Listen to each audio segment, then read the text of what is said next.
ค่อยเบิ่งช่องสาวลาวมาโดนแล้วมาหลายแล้วว่ามาเบิ่งช่องเจ้านี่แปลกกันหมู่ว่าซั่นบ่คือหมู่บ่มีช่องทางติดต่อบ่มีเฟซบ่มี LINE บ่มีเบอร์โทรอยู่หน้าช่องเนาะแม่นบ่พี่น้องถ้ามีพี่น้องทุกคนน่าจะเข้าใจอยู่หน้าช่องน่ะช่องอื่นๆน่ะคนอื่นน่ะเขาจะเป๊ะLINE พวกช่องทางติดต่อเห็นป่ะอยู่หน้าช่องแต่หน้าช่องเพียวบ่มีก็คือหยังจุดประสงค์ช่องคนอื่นก็เจ้าอาจจะ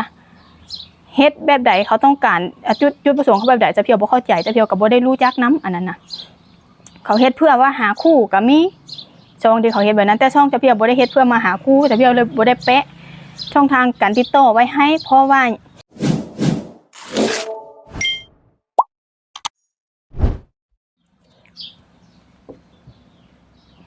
พี่น้องคลิปนี้ก็มีเรื่องมาระบายเนาะใช้คำเว้านี่เลยแหละก็คืออันที่ว่าให้ฟังถ้าผู้ใดเข้ามาใหม่หรือว่าบ่มักค่อยหรือบ่มักขี้หน้าค่อยนะว่าง่ายๆเลยน้องมื้อนี้ก็เลื่อนผ่านไปเบิ่งช่องที่เจ้าของมักได้บ่ต้องใช้คำเว้าที่แบบว่ามันอันบั่นทอนจิตใจเขานะก็มีอันนึงเนาะเข้ามาน่าจะเข้ามาใหม่นี่แหละไปเว้าคลิปที่จะเพียวใจมองว่าแบบคำเว้าบ่ค่อยดีนะใช้คำเว้ากับเฮาคือแบบส่งแบบบ่มักขี้หน้าสะเพียวเนาะอันนี้มาเว้าสู่กันฟังเนาะพี่น้องถ้าว่าไผบ่มักคลิปว่าวันนี้ก็สามารถเลื่อนผ่านได้เนาะอันนี้ก็สะเพียวก็แค่อยากระบายอยากเอาออกมาบ้างนะเนาะพี่น้องถ้าว่าไผอันอยากรับฟังก็สะเพียวก็ขอขอบคุณเนาะคลิปนี้แค่เว้าสู่กันฟังเนาะพี่น้องอยากเว้าสู่กันฟังว่าสำหรับคนที่บ่มักขี้หน้ากันก็คือบ่ต้องเบิ่งเนาะก็คือให้ไปเบิ่งคลิปที่เจ้าของมักเลื่อนผ่านได้เนาะพี่น้องเนาะสะเพียวบ่ว่าเนาะเพียงแต่ถ้าว่าบ่มักกันพันมาเว้าอันคือสะเพียวว่าแหละว่าบ่ดีแล้วก็มามาเว้าคลิปสะเพียวใจมองแล้วก็เว้าส่งแบบว่าคือแบบเหม็นขี้หน้าคักอันใจคำว่าอันช่วงยามมองนั้นอันจะเพียวใจมองไว้อันข้ามคืนเนาะและมื้ออื่นเช้าจะเพียวจะไปยามเนาะจะเพียวว่าจังซั่นแล้วเพิ่นว่ามื้อบ่ติดดอกเพิ่นว่าจังซี่แล้วก็ใช้คำว่าหลายๆอย่างดอกจะเพียวว่าถ้าว่าให้กำลังใจกันบ่เป็นก็บ่ต้องเว้าซะดีกว่าเพราะว่าเว้าแล้วมันเสียความรู้สึกเนาะเฮาก็คือแบบส่งที่คือแบบบ่อยากให้ป่ามาติดมองเฮาคือสั่งเฮาจังได๋แหละจะอันทะเบียวก็ตอบไปอันเจ้าบ่มักขี้หน้าค่อยย้อนหยังอันคือเว้าแบบนี้เพราะว่าเราเว้าอีกอันเทื่อนึงแล้วมาเว้าอีกเทื่อ2หั่นนะทะเบียวก็เลยว่าจังซี่ถ้าว่าบ่มักขี้หน้าค่อยก็ไปเบิ่งช่องอื่นก็ได้บ่จำเป็นต้องเว้าใช้คำแบบนี้ทะเบียวตอบเราไปแบบนี้และเราสมบ่พอใจแหละเรามากดรายงานช่องจะเพียวกดรายงานแต่เพียวก็เห็นเนาะว่าเป็นไผกดแม่นบ่แต่เพียวเห็นอยู่แล้วเฮาเป็นเจ้าของช่องเฮาสามารถตรวจสอบได้ว่าไผกดจะเพียวว่าแค่เว้าแบบนี้ก็กดรายงานเพราะที่เจ้าของเว้าหั่นน่ะคือเว้าได้บัดเฮาเว้าคืนแต่คือแบบว่ากดรายงานหั่นน่ะอันกดรายงานนี่มันบ่ได้ส่งผลต่อช่องแต่เพียวแบบว่าอันบ่ได้ถึงว่าสิปิดช่องได้บางคนเข้าใจว่ากดรายงานนี่ CGS ให้ช่องปิดนี่มันบ่แม่นได้บางคนเข้าใจแบบนั้นมันบ่แม่นได้บ่ได้ส่งผลหยังมากมายเพียงแต่ว่ามันจะลดค่าการมองเห็นการเข้าถึงนะน้อยลงประมาณ 2-3 มื้อแล้วมันก็กลับคืนมาคือเก่าแต่ว่าช่วงนี้ถ้าเพียวซีเรียสก็คือยอดวิวจะเพียวมันบ่ค่อยดีมาตั้งแต่ใดแล้วเนาะได้เป็น2 อาทิตย์กว่าแล้วยอดวิวจะเพียวมันบ่ค่อยดีแล้วก็มาเจอเรามากดรายงานอีกหั่นนะยอดวิวจะเพียวก็แฮงบ่ดีแต่ว่ามันก็ได้ผลแค่ 2-3 มื้อเดี๋ยวมันก็กลับคืนมาคือเก่าแต่ว่ายอดวิวจะเพียวก็ป้องๆแป้งๆอยู่หั่นนะช่วงนี้ก็เลยรู้สึกว่าซีเรียสแน่ก็จะมีคนว่าโอ๊ยบ่ต้องไปสนใจบ่ต้องไปหยังแต่ว่าจะเพียวก็บ่ได้สนใจมาโดนแล้วแหละแต่เจอแบบนี้นะจะเพียวก็เจอแต่เพียวบ่ได้เฮ็ดแค่แพลตฟอร์มเดียวเนาะจะเพียวเฮ็ด Facebook ก็เฮ็ด TikTok ก็เฮ็ด YouTube ก็เฮ็ดแต่เพียวน่ะเจออัน Facebook น่ะแฮงหลายช่วงนี้ก็คือแบบว่าจะแบบน้อยๆแน่นะก็คือ มาเจอแบบนี้ก็คือมันจะอยากอันเมื่อยๆแน่ก็เลยแบบอยากอันเว้าสู่พี่น้องฟังว่าอยากระบายสู่กันฟังแน่นะก็คือมาเจอแบบว่าเฮาอันคือว่าถ้าว่าจะเพียวเว้าคำหยาบคายเว้าคำรุนแรงกับเราจะเพียวก็จะบอกว่าที่เรากดรายงานอันนี้เว้าบอกแค่นี้ว่าเจ้าบ่มักขี้หน้าคอยเจ้าก็แค่บ่เบิ่งเจ้าที่ใช้คำเว้าแบบนี้เฮ็ดหยังแบบว่าเราเว้าให้จะเพียวส่ง3ข้อความนี่แหละจะเพียวเลยตอบจังซั่นอันนี้แหละคนเฮามองบ่เห็นความผิดตัวเองเวลาตัวเองเว้าให้เขานะเว้าได้บัดเขาเว้าคืนนะเขาเว้าเพื่อปกป้องศักดิ์ศรีตัวเองปกป้องตัวเองกะมากดรายงานเขาว่าเฮานั้นเป็นคนเฮ็ดอันเป็นยูทูบเบอร์เป็นครีเอเตอร์เป็นอีหยังห้ามแบบโต้ตอบมันบ่แม่นเด้คนเฮ็ดหยังก็อย่ามันก็คนคือกันเนาะเฮาก็มีสิทธิ์ที่จะปกป้องตัวเองบ่แม่นว่าเห็นเขาเป็นคนสาธารณะเป็นคนออนไลน์แล้วสิใช้คำเว้านั่นได้กับเขาก็ได้มันบ่แม่นเขาก็คนเนาะมันบ่แม่นที่ระบายของไผอะนะเฮาก็มีสิทธิ์ที่จะปกป้องตัวเองก็คือจะให้อดทนมันอดได้แต่บางอย่างมันก็เมื่อยคนเฮาก็เนาะมันก็มีแบบว่าอยากโตตอบไปบ้างแล้วมันก็ทุกคนน่ะล่ะมันบ่แม่นพระอิฐพระปูนคือว่าได้คือจะเบี้ยวกันมันก็บ่ได้เจอแค่นี้เนาะมันก็คือหลายๆอย่างเฮาเฮ็ดออนไลน์เข้าใจอยู่เฮ็ดออนไลน์มันต้องเจอนะแต่ทุกคนก็หยังล่ะความอดทนมันบ่ได้เท่ากันอันก็กำบังมันก็บ่ได้แบบ เท่ากันนะพี่น้องนะกับมาอีกเนาะอันนี้จบไปก็แค่เรารายงานมันบ่ได้เป็นผลอีหยังมากมายอย่าบางคนเข้าใจว่ารายงานน่ะในช่องปิดน่ะมันบ่ได้ถึงขั้นนั้นมันบ่ได้สามารถปิดช่องกันง่ายๆเด้อมันแค่นี้อัน AI เขาตรวจสอบนะเขาเจ้าก็ว่าธรรมดาปกติมันบ่ได้เป็นผลมันก็คืนค่ายเฮาดั้งเดิมแค่เฮาแค่น้อยว่าอีหยังแค่นี้เจ้าก็มารายงานค่อยหั่นน่ะทั้งที่เจ้าเป็นคนเว้าให้ค่อยก่อนถ้าเจ้าเว้าดีเขาคงบ่เว้าแบบนั้นกับเจ้าหั่นนะถ้าเจ้าเว้าดีเขาก็เว้าดีนำคือเก่าถ้าเจ้าเว้าบ่ดีก็คือเจ้าให้เกียรติเขาก็ให้เกียรติเจ้าก็แค่นั้นง่ายๆเนาะแต่เพียวก็เป็นคนผีบ้ามันบ่แล้วก็มาอีกอันหนึ่งเนาะมาว่าค่อยเบิ่งช่องสาวลาวมาโดนแล้วมาหลายแล้วว่ามาเบิ่งช่องเจ้านี่แปลกกันหมู่ว่าซั่นบ่คือหมู่บ่มีช่องทางติดต่อบ่มีเฟซบ่มี LINE บ่มีเบอร์โทรอยู่หน้าช่องเนาะแม่นบ่พี่น้องถ้ามีพี่น้องทุกคนน่าจะเข้าใจอยู่หน้าช่องน่ะช่องอื่นๆน่ะคนอื่นน่ะเขาจะเป๊ะLINE พวกช่องทางติดต่อแม่นบ่อยู่หน้าช่องแต่หน้าช่องก็คือบ่มีก็คือหยังจุดประสงค์ช่องคนอื่นก็เจ้าอาจจะเฮ็ดแบบใดเขาต้องการจุดประสงค์เขาแบบใดจะเพียวบ่เข้าใจจะเพียวก็บ่ได้รู้จักนำอันนั้นน่ะเขาเฮ็ดเพื่อว่าหาคู่ก็มีช่องที่เขาเฮ็ดแบบนั้นแต่ช่องจะเพียวบ่ได้เฮ็ดเพื่อมาหาคู่แต่เพียวเลยบ่ได้แปะช่องทางการติดต่อไว้ให้เพราะว่าหยังมาเนื่องมาเฮ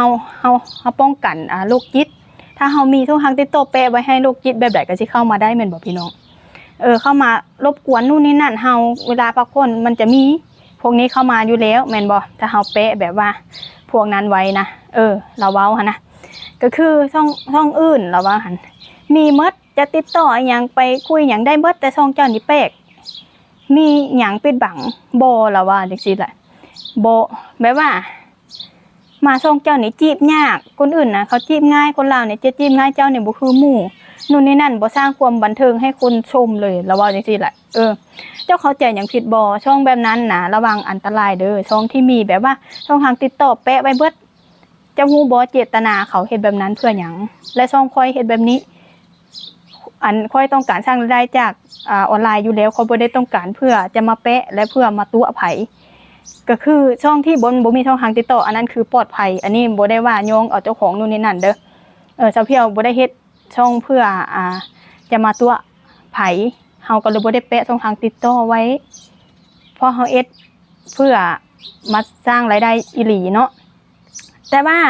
ที่ว่าจะว่าสาวลาวคนอื่นจีบง่ายและจีบง่ายแล้วเจ้าได้เขาอยู่บ่ล่ะค่อยถามเจ้าก่อนเจ้าได้เขาอยู่บ่ล่ะจีบง่ายนะได้คุยกับเขาง่ายอยู่แต่ว่าเจ้าได้เขาบ่เจ้าได้ครอบครองเขาอยู่บ่ล่ะหรือว่าเสียแต่เงินซื่อๆและบ่ได้หยังค่อยขอถามเจ้ากราฟหน้าอันนี้นะเพราะว่ามันก็มีหลายแบบหลายเหตุผลเนาะพี่น้องเนาะอันช่องที่แบบนั้นนะส่วนหลายที่ค่อยเห็นนะก็คือได้คุยเขาอยู่คุยถ้าว่า เจ้าโอนเงินให้เขาแล้วเจ้าได้หยังค่อยถามก่อนเจ้าได้หยังได้จับมือถือแขนเขาบ่ได้ครอบครองตัวเขาบ่หรือว่าได้เสียแต่เงินที่ซื้อคนที่เขาคุยนำเจ้าน่ะเขาคุยเพื่อฮักเจ้าหรือเขาจุดประสงค์เขาคุยเพื่อหยังเจ้าต้องคิดตัวนี้ก่อนเนาะบ่แม่นว่าเจ้าสิมาว่าแปลกบ่คือช่องคนอื่นนั่นช่องเขาเฮ็ดแบบนั้นก็เจตนาเขาแบบใดเจ้าต้องคิดเอาเองเนาะถ้ามันมีช่องทางการติดต่อแบบนั้นก็คือสำหรับค่อยบ่ได้ว่าพาดพิงถึงไผเนาะก็คือต้องคิดให้ดีๆว่าคิดแต่ตรงดีๆว่ามันปลอดภัยบ่ถ้ามันมีช่องทางติดต่อแบบนี้มันบ่แปลกบ่หั่นน่ะแล้วเรามาคิดกลับกันกับช่องค่อยว่าช่องค่อยแปลกกับหมู่แล้วช่องแบบนั้นล่ะช่องที่มีช่องทางการติดต่อทั้งเบิดน่ะเจ้าบ่คิดบ่ว่ามันแปลกเจ้าต้องคิดว่าช่องนี้แปลกหรือช่องนั้นแปลกกันแน่เจ้าต้องคิดว่านั้นไดสำหรับค่อยน่ะก็คือบ่ได้ว่าแปะช่องทางติดต่อหยังเลยก็คือเฮาแบบว่าสะเพียวบ่อยากแปะมันเสี่ยงหลายอย่างนะพี่น้องเสี่ยงโรคจิตนี่แน่นอน 100% เด้มันสิเข้ามาเพื่อรบกวนเฮาก่อกวนนู่นนี่นั่นหั่นนะมันหลายแนวสะเพียวก็บ่ได้ว่าเฮ็ดเพื่อให้มาให้ไผแบบมาคุยซุ่ม4ซุ่ม5เฮาก็เบิ่งอยู่บ่แม่นว่าสิแบบแปะไว้เลยไผสิเข้ามาก็ได้มันก็รบกวนทำบางเทื่อโรคจิตเนี่ยมันบ่มาในเวลาปกติมันจะมาช่วงตี 1 ตี 2ดึกๆที่เฮาพักผ่อนน่ะมันจะมาแบบนั้นซะสะเพียวเห็นที่เขามาคอมเมนต์อยู่ในช่องหั่นมันจะมาดึกๆมันเข้ามาดึกๆนี่มันบ่แม่นคนปกติหั่นนะมันจะเป็นแบบนั้นหั่นแหละก็คือเราก็คิดบ่แม่นว่าสิว่าช่องจะเพียวแปลกบ่สร้างความบันเทิงรู้สึกแบบบ่คักอกคักใจรู้สึกแบบว่าเราใช้คำว่าคือเฮาบ่เอาอกเอาใจคนเบิ่งเอาอกเอาใจอีหยังก่อนจะเพียวบ่เข้าใจมันบ่แม่นว่าสถานที่ร้านคาราโอเกะได้ที่ต้องมาเอาอกเอาใจคนประเภทนั้นคนมาเบิ่งหยังกระดกกระโดที่ต้องเอาเบอร์โทรให้เอาไลน์ให้บ่จังว่าเอาอกเอาใจยามเจ้ามาคอมเมนต์ค่อยก็คุยดีคุยทักทายกันเป็นปกติอยู่แล้วอันนั้นนะเพราะว่าเฮาเอ็ดออนไลน์เอ็ดช่องเนาะมันคนละแบบกันกับร้านคาราโอเกะเจ้าสิมาว่าบ่แม่นคือร้านคาราโอเกะให้เบอร์โทรนู่นน่ะมันคนละอย่างกันได้มันคนละแบบกันได้อันนี้นะเจ้าเข้าใจหยังบ่หั่นนั้นสะเพียวก็บ่เข้าใจว่ามาว่าช่องสะเพียวแปลกและช่องที่มีช่องทางการติดต่อมันบ่แปลกบ่เจ้าบ่คิดเนี่ยบอกว่ามันมีทุกอย่างบ่เนี่ยแล้วจะว่าเขาคุยง่ายเขาจีบง่ายนั่นมันเจ้าได้เขาหรือยังเจ้าได้เขาจากคนหรือยังที่เจ้าจีบง่ายนะบ่แม่นเจ้าว่าเข้าไปช่องนี้ก็ไปคุยเขาแล้วคุยแล้วเจ้าบ่เอาเงินให้เขาบ่แม่นเขาบ่คุยนำเจ้าบ่เจ้าก็เลยไหลมาส่งคอยนะจะไหลไปเรื่อยนะเพราะว่าชอบหาคนคุยเนี่ยเขาคุยน้ำดีมาม้วนอยู่แต่ว่าถ้าเจ้าบ่ให้เงินเขาคุยน้ำเจ้าบ่ล่ะอันนี้เขาจะเพียวว่าความจริงแล้วต้องรับความจริงให้ได้เนี่ยเพราะว่าจะเพียวกับสาวลาวคือกันจะเพียวกับฮู้จักพอฮู้จักในวงการนี้ก็ฮู้จักอยู่หั่นนะบ่แม่นว่าบ่ฮู้จักคุยดีคุยม้วนแต่ว่าเอาเงินให้เขาได้เขาจังคุยนำบ่เอาเงินให้เขาบ่คุยนำเจ้าได้แต่ว่าเจ้าก็ต้องเข้าใจเนาะช่องค่อยนี่บ่ได้เฮ็ดเพื่อมาหาคู่บ่ได้เฮ็ดเพื่อมาให้คนมาแชทมาคุยมาอีหยังค่อยเฮ็ดสร้างอันหยังก็สร้างคลิปเพื่อสร้างรายได้จากออนไลน์ค่อยบ่ได้เฮ็ดช่องเพื่อว่าหาให้คนมาคุยค่อยหาให้คนมาเว้ามาอีหยังนำมันบ่แม่นเนาะต้องเข้าใจว่าช่องค่อยบ่แม่นช่องเปิดใจบ่แม่นช่องหาคู่ก็ช่องสร้างความบันเทิงแล้วก็สร้างคลิปเพื่อมาสร้างรายได้ให้ตัวเอง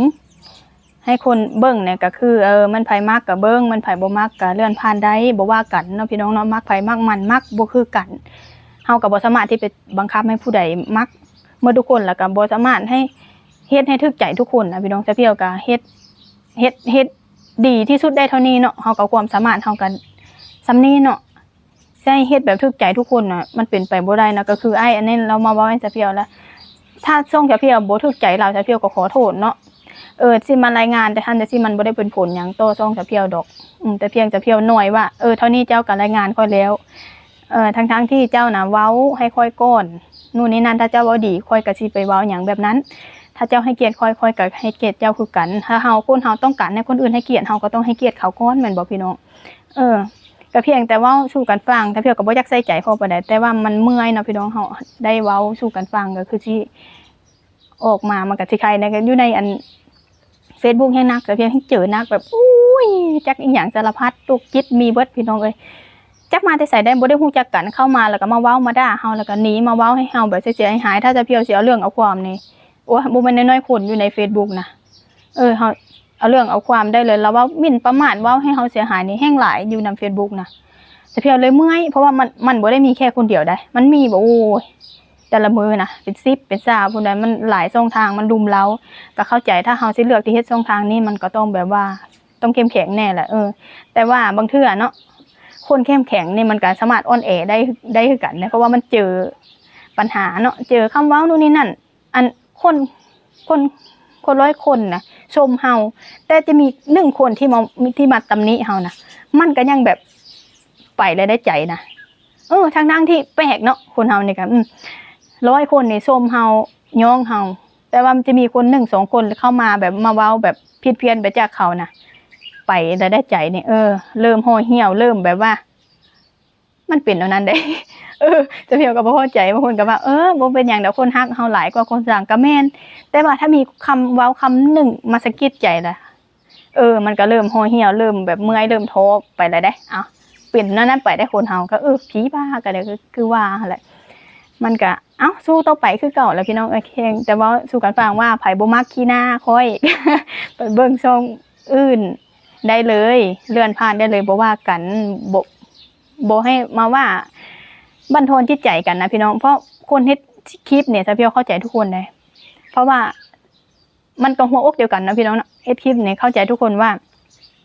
เพื่อมันสิได้คลิปเนี่ยมันเมื่อยแต่คลิปจะเพียวเนี่ยให้พี่น้องเห็นไหมคนที่เป็น FC จะเพียวมาแต่ใดเขาเจ้าติดตามเพียวแต่ใดนะเขาเห็นว่าจะเพียวทุ่มเทกับคลิปเฮ็ดหยังหากินเนี่ยจะเพียวนักกว่าผู้ชายเองบ่ไล่มองหาปูหาปลานะเฮ็ดแบบว่าเมื่อยมางามเพื่อสิให้พี่น้องเห็นคลิปแต่จะเพียวก็บ่ได้ว่าอันทุกข์ยากปากหมองอีหยังถ้าบ่หาแล้วบ่ได้กินมันบ่แม่นเฮาความมักความมักหากินแบบนั้นนะส่งมาเฮาก็ต้องการถ่ายทอดการหาอยู่หากินให้พี่น้องเห็นวิถีชีวิตแต่เพียวต้องการจุดประสงค์ต้องการเฮ็ดคลิปให้พี่น้องเห็นเฮาก็ทุ่มเทแม่นบ่เฮาเฮ็ดหยังมันเต็มที่มันทุ่มเทพอมาถึงคำว่ามันก็เมื่อยแม่นบ่คนเฮาทุ่มเทหั่นเด้มันก็เป็นอันนั้นไปหั่นแหละการเฮ็ดคลิปเนี่ยมันก็บ่ได้ว่าง่ายๆเนาะมันก็เมื่อยแต่ละอย่างมันก็เมื่อยมันต้องทุ่มเทมันต้องใช้ความพยายามแล้วก็อดทนหั่นแหละพี่น้องพอมันเจอคำว่ามันก็ท็อกซิกมันก็น้อยแล้วช่วงนี้มันเป็นเมื่อยๆนั่นแหละพี่น้องคือว่าแหละยังดอกพี่น้องสู้ต่อไปจะเพียวก็แค่จมแค่ว่าก็จะให้ถอยก็บ่ถอยดอกเพราะว่าเฮาก็ได้พอได้ใช้ได้จ่ายน้ำมันนี่แหละจะถ้าบ่เฮ็ดออนไลน์ก็ได้สิไปเฮ็ดหยังเนาะแต่เพียวก็บ่ได้มีหยังเฮ็ดได้บ่ได้มีหยังเฮ็ดค้าขายก็บ่ได้ขายแต่ก่อนมันยากนะมันก็เลยบ่ได้เฮ็ดนู่นนี่นั่นก็หลายแนวก็คืออาศัยอันลงคลิปก็แก๊กพอได้ซื้อมังเพชรเป็นนัวแนะนำมันออนไลน์นี่แหละเนาะอะไรพี่น้องคลิปนี้ก็ผิดพลาดประการใดก็ขอโทษขออภัยเด้อพี่น้องมันไผเข้ามาใหม่ก็ ขออภัยตกใจนี่มัดเว้าหยังเนาะอันนั้นนะอะไรสำหรับมื้อนี้ก็ขอตัวลาไปก่อนพี่น้องพบกันใหม่คลิปหน้าเนาะสบายดี